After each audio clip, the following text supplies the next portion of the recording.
Assalamu alaikum wa rahmatullahi wa barakatuh. I pray you are all well and in good health. Ameen.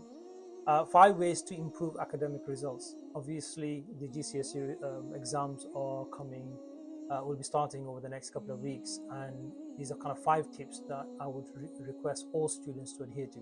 First one is having, as the Prophet ﷺ mentioned, seeking knowledge is obligatory upon every Muslim.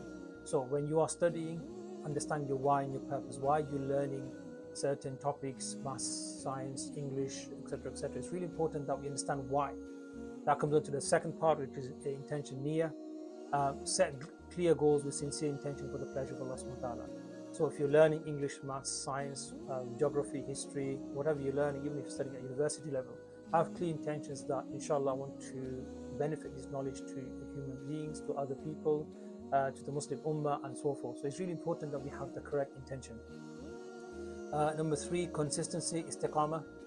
Develop regular study habits like 5 daily prayers. Studies show that researching and studying first thing in the morning, especially after Salatul Fajr, allows you to retain more information than if you were studying at night time when you're tired, exhausted, and you're trying to cram in, especially complex subjects like grammar or try to memorize the Quran and so forth. So these subjects which are difficult to understand, you should be studied first thing in the morning. Seeking help, shura, consult teachers and mentors as the companions for guidance. The Sahabas always consulted each other and also consulted the Prophet ﷺ in many, many issues, finance, wealth, health, salah, deen, all aspects of their life. So it's important that we seek the right guidance from the right teachers and the right scholars as well. If you don't understand certain topics, especially from the Islamic studies perspective, then go and speak to certain scholars. Befriend certain scholars that you have, connected to, and ask them on a daily basis. Even in your schools, you might have certain teachers, maths teachers, really good, and have that rapport with the teachers so that you can approach your teacher and say, look, I don't understand this particular topic.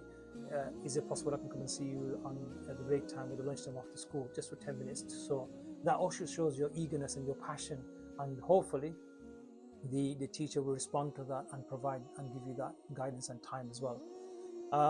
Number 5, dua and tawakkul. It's really important that we understand that knowledge comes from Allah subhanahu wa ta'ala. Everything happens with the will of Allah subhanahu wa ta'ala.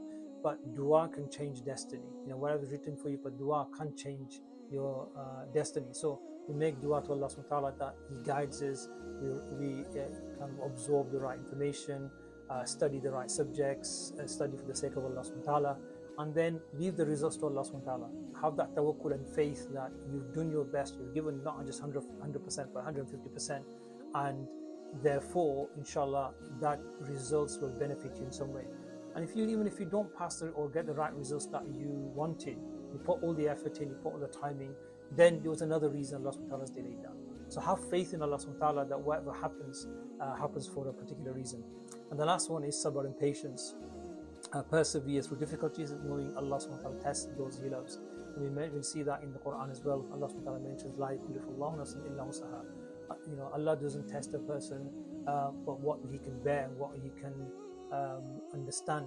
So it's important that we sometimes have that tawakkul and have that faith in Allah subhanahu wa ta'ala, and we don't ask for sabr, we don't ask for patience, because that means we want calamities to come our way. But if something does befall us, like the Quran mentions, الَّذِينَ إِذَا أَصَابَتْهُمْ مُصِيبَةٌ قَالُوا إِنَّا لِلَّهِ وَإِنَّا إِلَيْهِ رَاجِعُونَ. That when something, a musibah, befalls someone, what do they say? إِنَّا لِلَّهِ وَإِنَّا إِلَيْهِ رَاجِعُونَ. From Allah we come, and from to Allah we belong. So I hope that's been beneficial, inshallah, and I hope as long as we adhere to these guidelines, Allah subhanahu wa ta'ala bless us in all our education, as long as we have the right intention and we have the right tawakkul and make dua to Allah subhanahu wa ta'ala. Assalamu alaikum wa rahmatullahi wa barakatuh.